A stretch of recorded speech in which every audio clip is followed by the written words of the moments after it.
Good morning, everyone. Let's do some prayers first.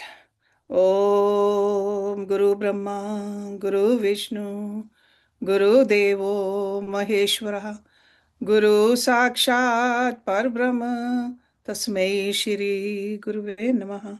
Om Bhur Tatsavitravarenyam Vargo Devasya Dhimahi Dhiyo Yo Nah Prachodayat Asto Ma Satgamya Tamso Ma Jyotirgamya Mrityorma Mritam Gamya Om Sahna Vavatu Sahna Bhunaktu Saviryam Karvavahi Tejasvi Navadhitamastu Ma Vidvishavai.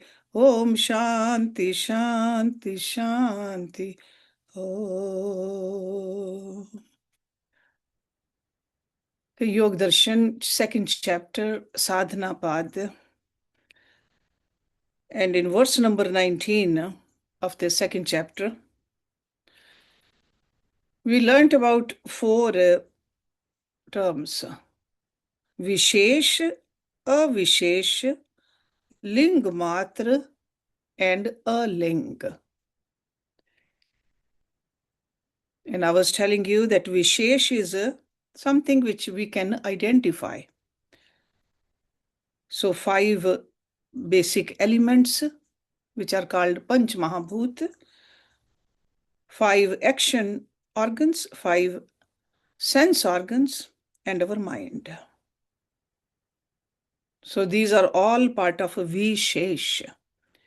And what is Avishesh? Avishesh is I amness, Asmita or Ahankar, and the Tanmatras, subtle elements, sound, touch, form, taste, and smell. Those are called Tanmatras. So Avishesh, non-identifiable. And then a Ling Matra is the Mahat and the Buddhi.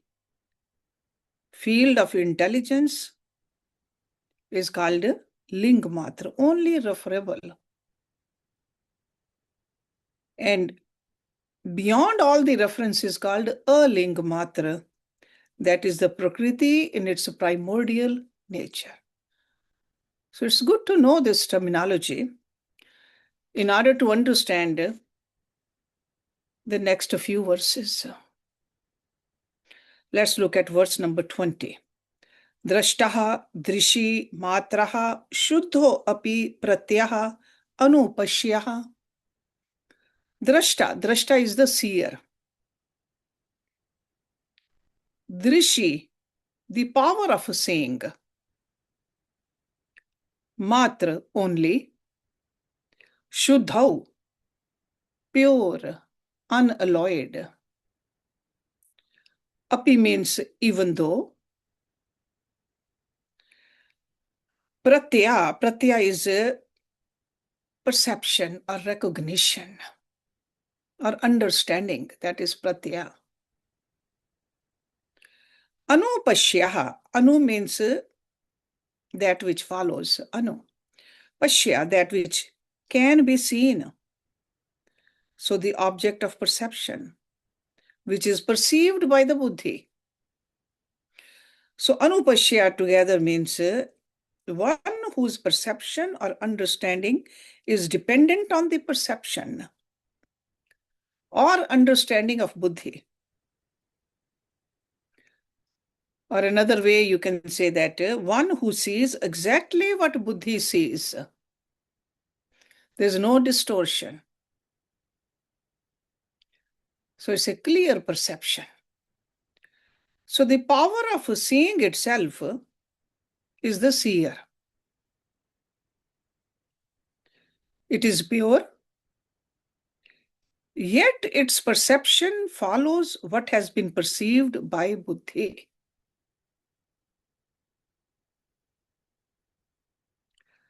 So the seer, which we normally use the word for seer consciousness also, and its power of seeing are one and the same.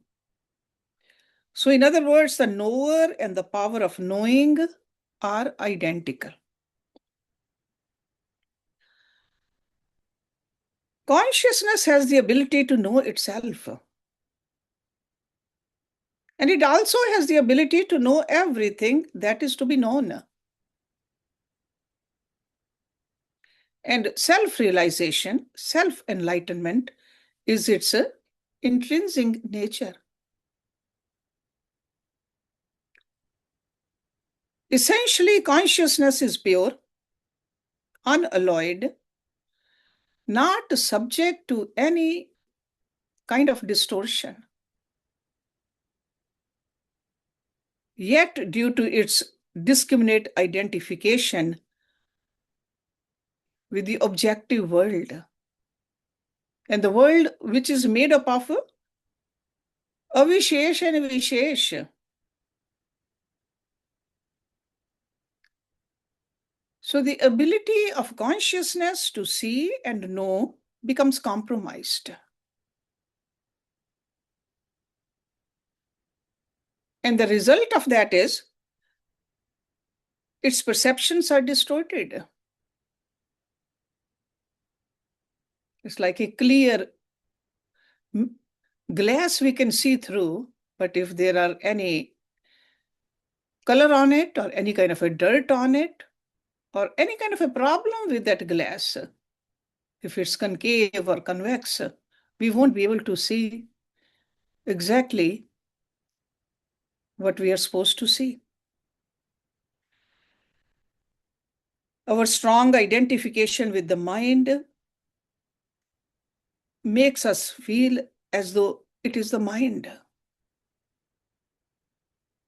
We think we are the mind. Our strong identification with the senses and the body makes it feel as though it is the senses and the body. This distinction between the pure consciousness and the vishesh avishesh, we forget. And this is the case with most of us. The gurus, the scriptures, they remind us that we are not the body. We are not the senses, not the mind, and not the ego also. But we rarely experience ourselves as different from these four aspects. We keep telling ourselves in our meditations, in our bhajans, that we are not that. But our experience is altogether different. Because we are able to perceive only through our body and senses. We are able to think only through our mind. And we can identify ourselves only through our ego. So we forget who we are. The seer, drashta, or the pure consciousness, Purusha, experiences things the way they are presented.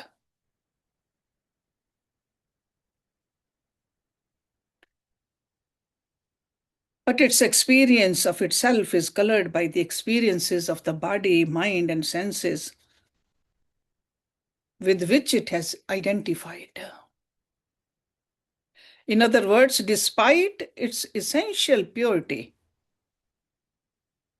because Atma never gets distorted, it can never become impure. The Purusha's power and process of seeing, knowing, and experiencing are dependent on how and what the body, mind, and senses see, know, and experience. So these instruments have so much effect on it. Freeing consciousness from this dependency is called freedom. Moksha. That's what moksha is. That's why That word Jivan Mukt, while living in the body, those yogis are Mukt. They can see themselves clearly. They can see others also clearly who they are. Jivan Mukta. So freeing consciousness from this dependency is called moksha. And this is the abhyas we do when we sit in the meditation. At least for a few minutes, we try to disidentify, or we don't use the mind or the intellect or the senses or the body. We are trying to reach towards that drashta, who we are. Empowering consciousness to see itself separate from the body, senses, and mind and the ego is called Kaivalya. So whether we call it a moksha, nirvana, freedom, liberation, Kaivalya, but Rishi Patanjali, we'll see in the 4th chapter, he uses the word Kaivalya. Kaivalya means only Atma, only the seer, nothing else with it. According to this sutra, our field of buddhi,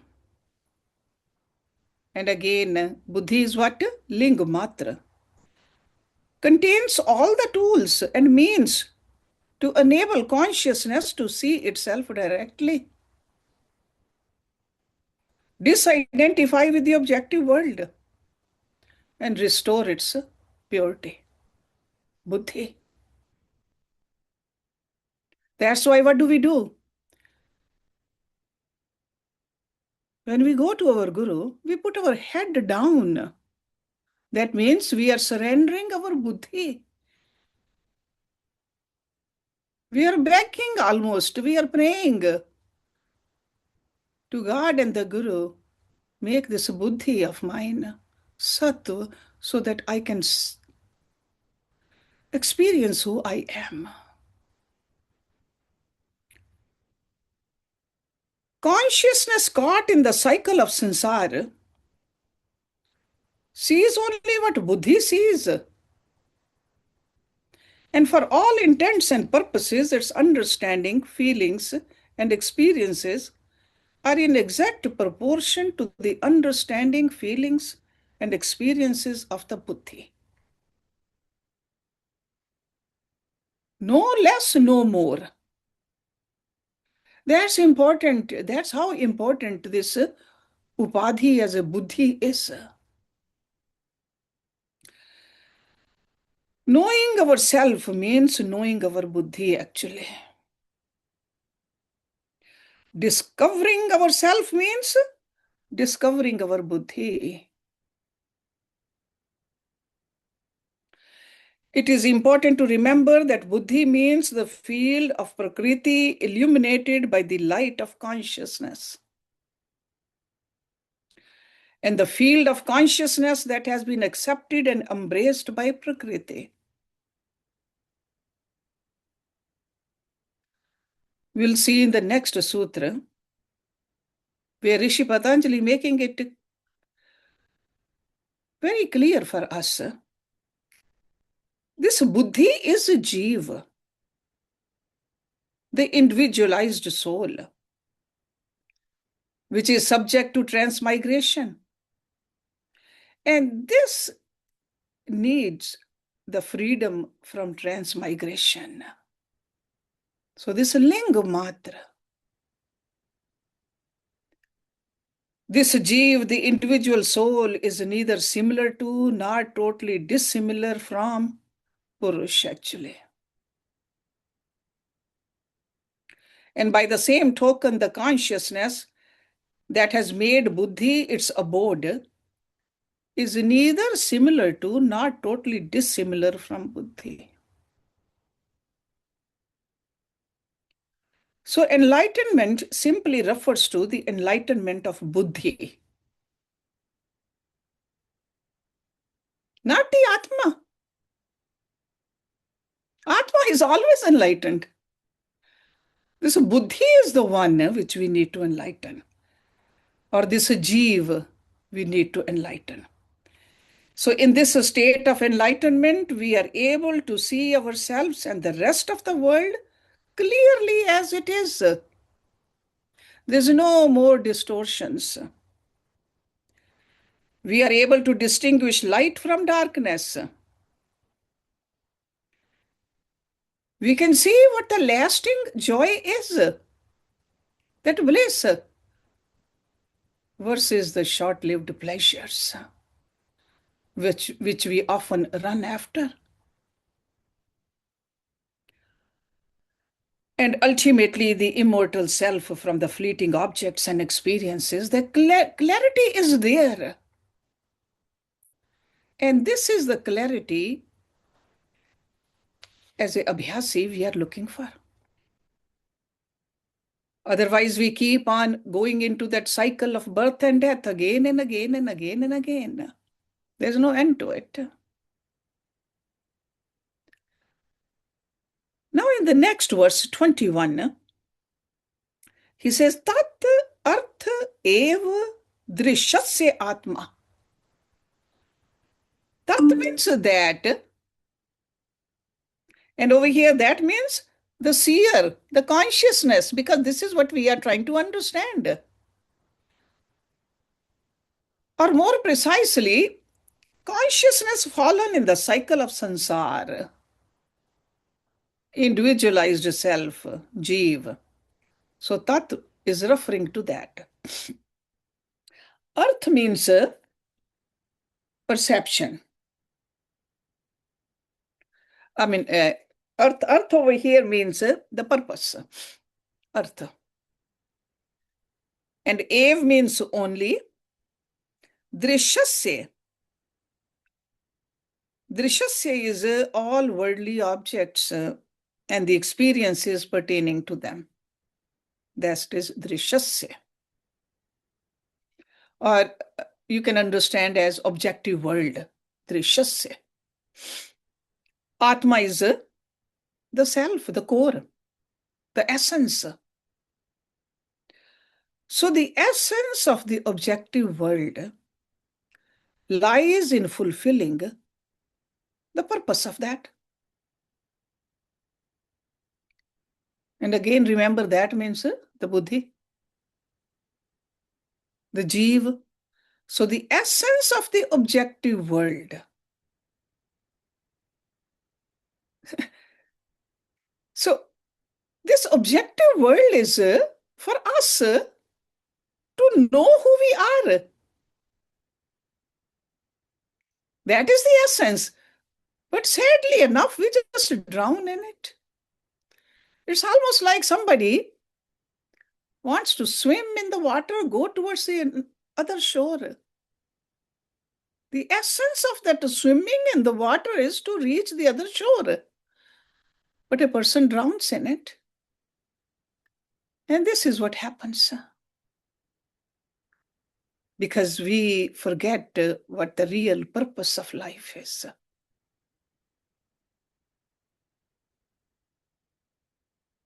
It is very important to remind ourselves that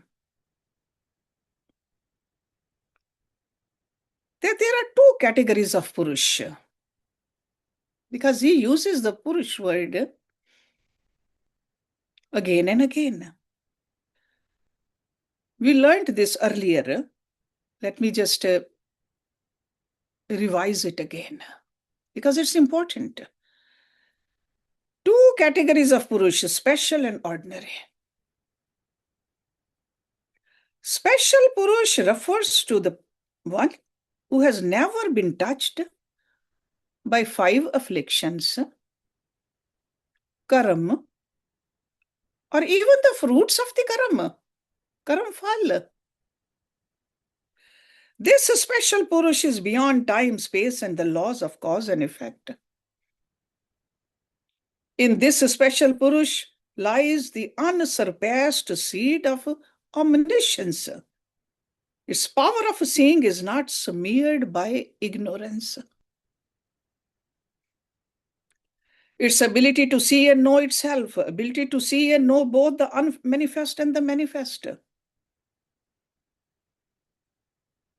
This Purush is unrestricted, unobstructed, undistorted. So this is the special Purush. This special Purush is ever enlightened and also ever free.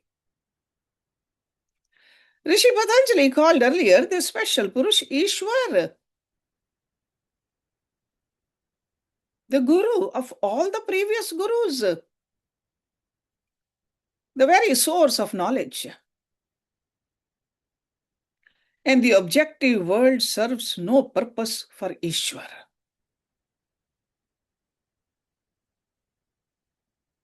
Because over here in this sutra, he says the objective world lies in fulfilling the purpose of that. So not for Ishwar. Ishwar doesn't need this. But the ordinary Purusha, who are under the influence of 5 afflictions, let me remind you of those 5 afflictions. Avidya, Asmita, Rag, Dvesh, Abhinivesh. 5 afflictions. So these ordinary Purush are under the influence of karma as well as the fruit of the karams. Their ability to see and know themselves, their ability to understand anything is limited. And these ordinary Purush are caught in the cycle of sansara. They are in bondage. That's why they have the need for liberation.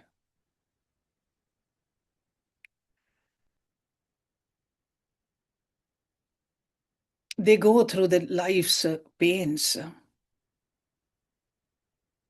And it is for these people this world exists. The ordinary Purush. The objective world, body, senses, mind, ego, all worldly objects, along with the experiences pertaining to them, has only one purpose: to help these ordinary Purush and find fulfillment and liberation. That's why these ordinary Purush, they are called individualized souls or the Jivatma. So this sutra explains that the objective world enables Jeeves to realize their pristine state of consciousness, to see themselves, and also this objective world clearly, and to become fully established in the knowledge of their identity as the pure seer consciousness. So this is what Rishi Patanjali is trying to make it very clear for us. What are the problems? What is the goal? How can we reach to that goal? Life in this world is an opportunity.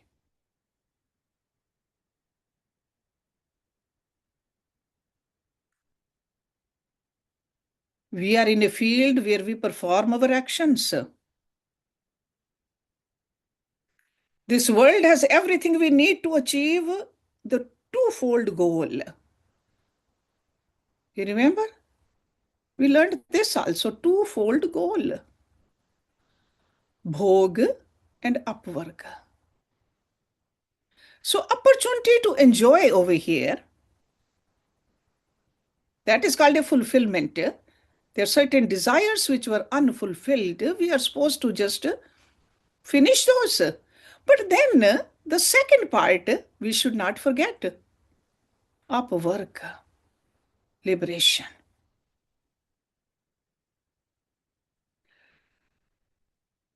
While navigating through the vast domain of sansar, we have acquired a long array of desires.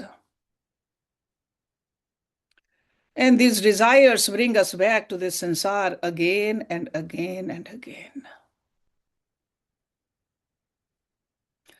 So, to know what the deep rooted desires are, to finish them off, either eradicate them or just fulfill them with a full understanding, full knowledge, but get rid of them. And then at the same time, working on the second part, upwork. So there are two ways to attain freedom: fulfill our desires or renounce them. With the help of the knowledge, we can renounce those desires too.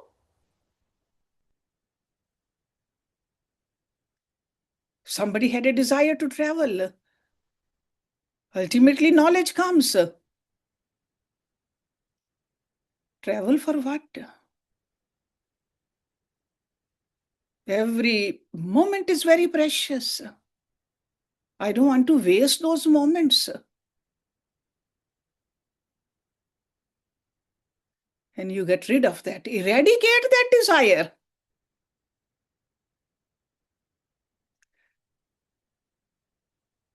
Having a bigger bank balance. For what?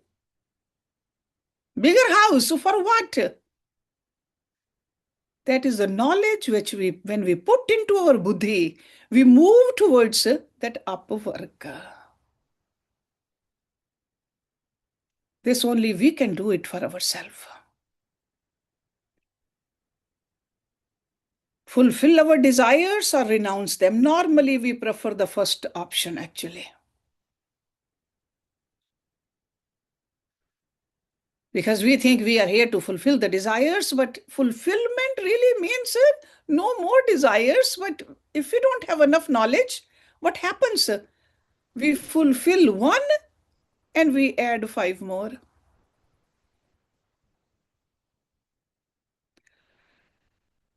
So the world is replete with the objects of all the desires imaginable.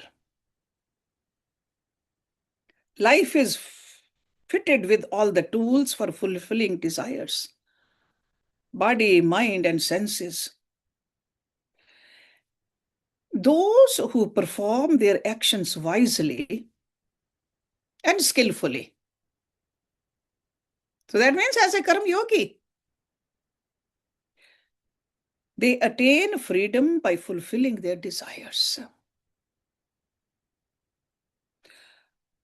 And those who lack wisdom and also the skillfulness pursue their desires only to be consumed by the desires themselves.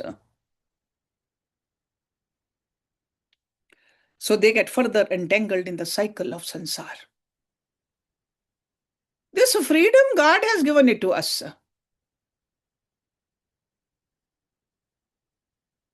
Which path we want to walk on.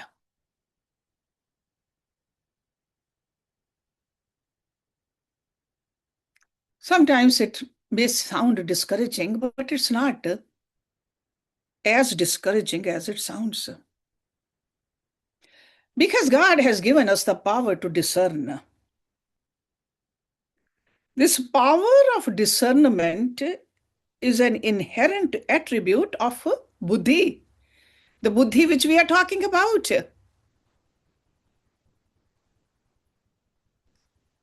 But we got to tap into it. We got to wake up. This discriminating faculty is ours to use. And the main objective of yoga sadhana is to sharpen this faculty, train our body and mind and senses to heed its wisdom. That's why daily swadhyaya. That's why going to the Guru and learning more and more. Even while we are doing our arati, what do? We just circle that lamp of light around the God. We say, wherever I go, whatever I do, I never want to forget you. Because you are everywhere. I want to remember you and only you. The more we use our intrinsic power of discernment, the more the objective world unveils its hidden bounty of bhog and upwork. That's why we see yogis, they enjoy life. It's not that they are sad, but they don't get attached to it. They know how to live like a lotus flower.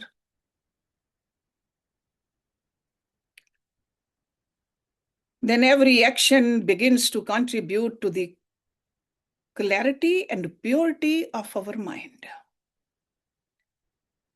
And every action brings us closer to the understanding who we really are and what our relationship with the world is.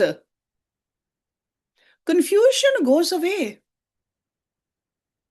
Because otherwise, in that confused state of mind, we cannot even make the decisions. And one day, with the help of this abhyasa, our understanding becomes conclusive.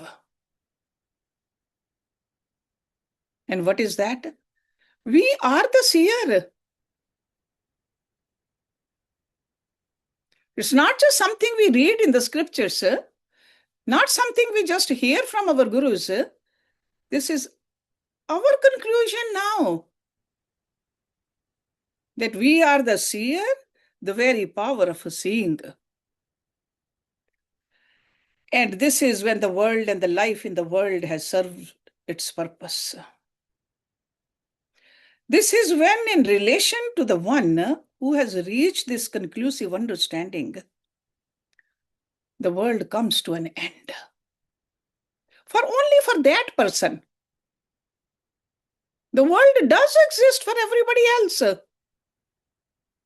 who have not reached there. But for this person, the world has ended.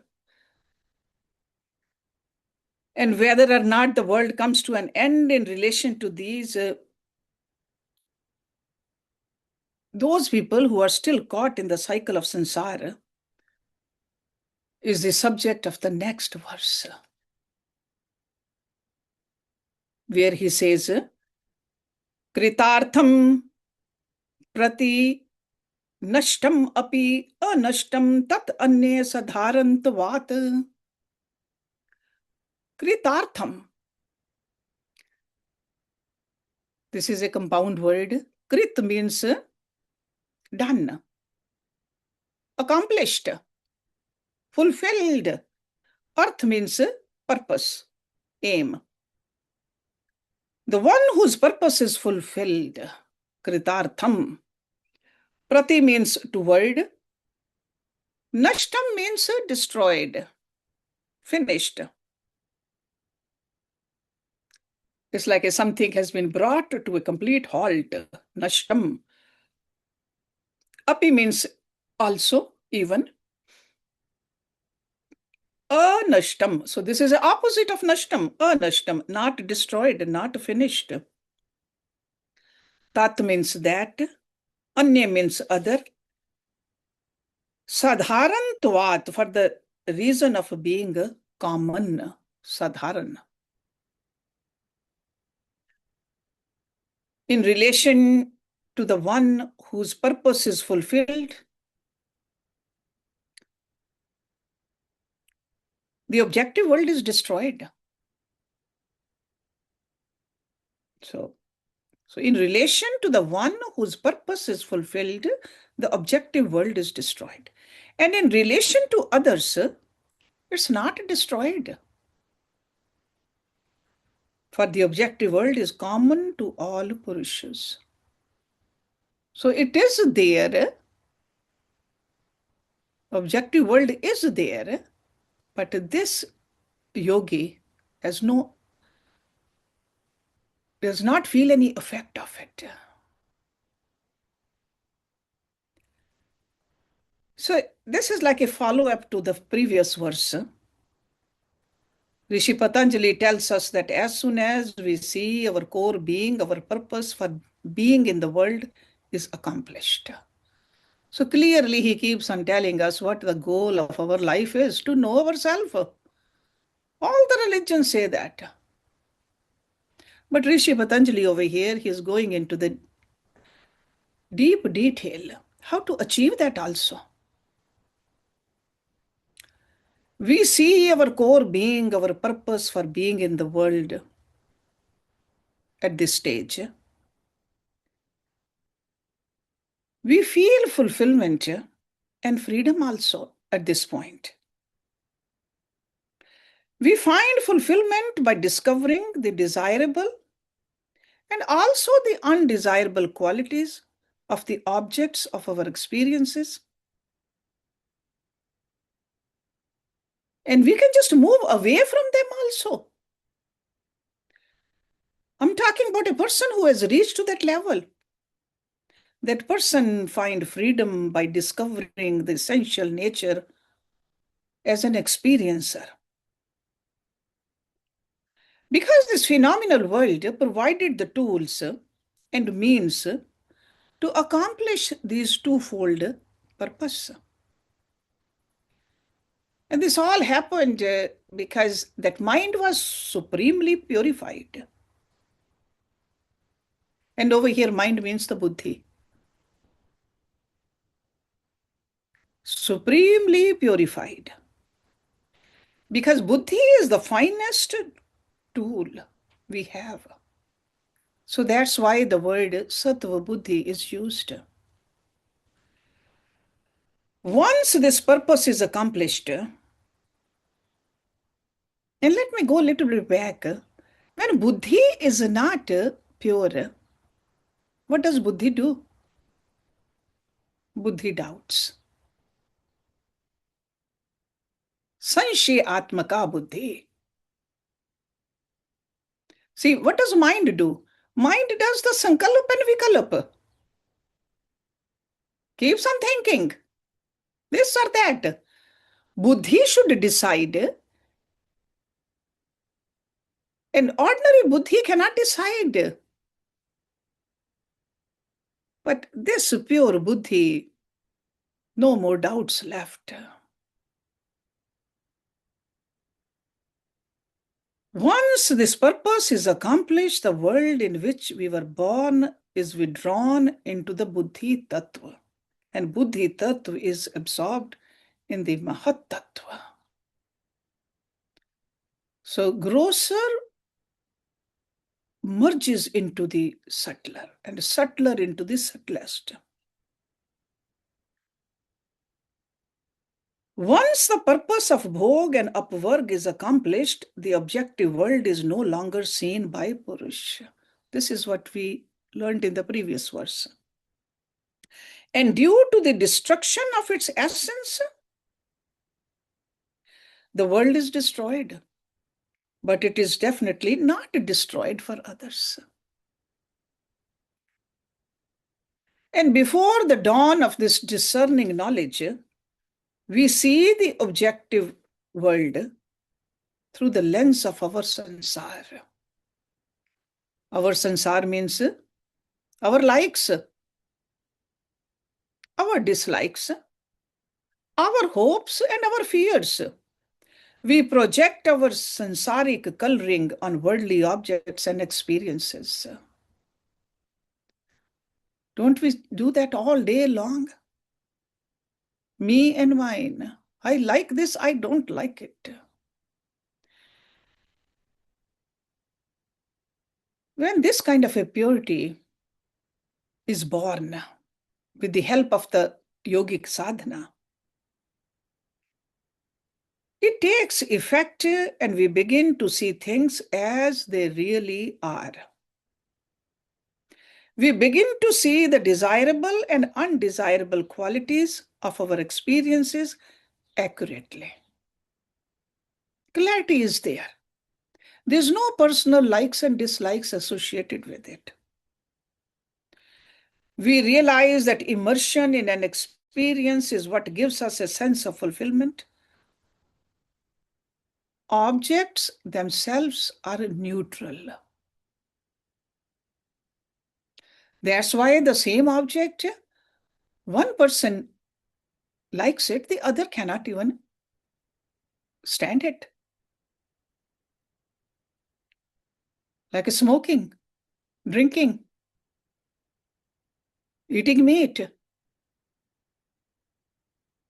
Very strong likes and dislikes we have. Before this realization, there was a subject-object relationship between the phenomenal world and also us.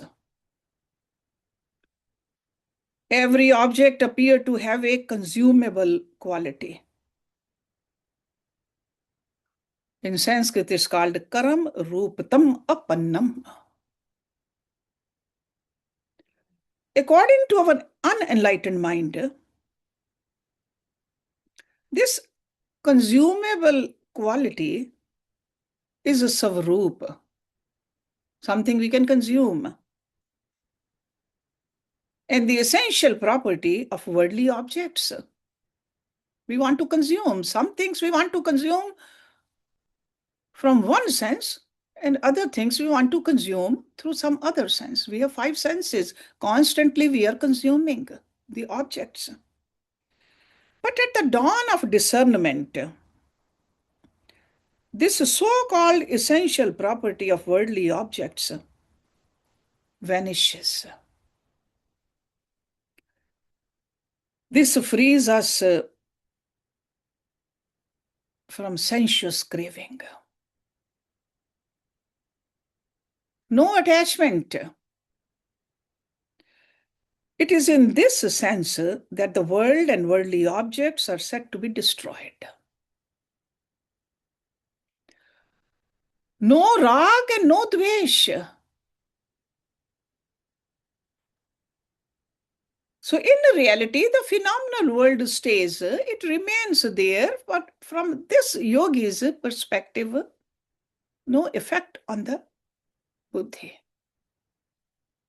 So in this sutra, Rishi Patanjali is telling us the phenomenal world, which no longer serves any purpose for an accomplished yogi, continues to serve the purpose of bhog and upwork for others.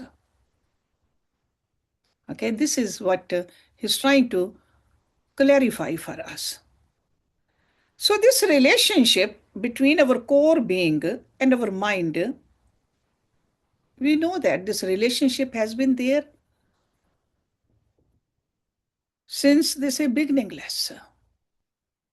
Because the same subtle body travels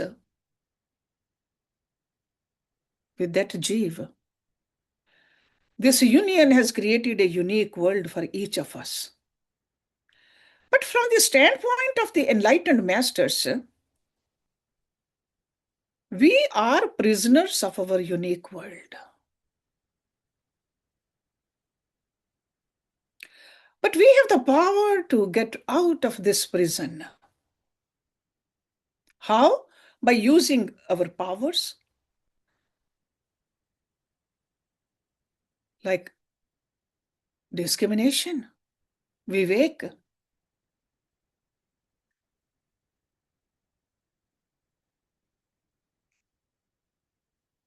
Our mind is so powerful. Vedic rishis, they called this mind a devata. I'm talking about the total mind, which has the buddhi also in there.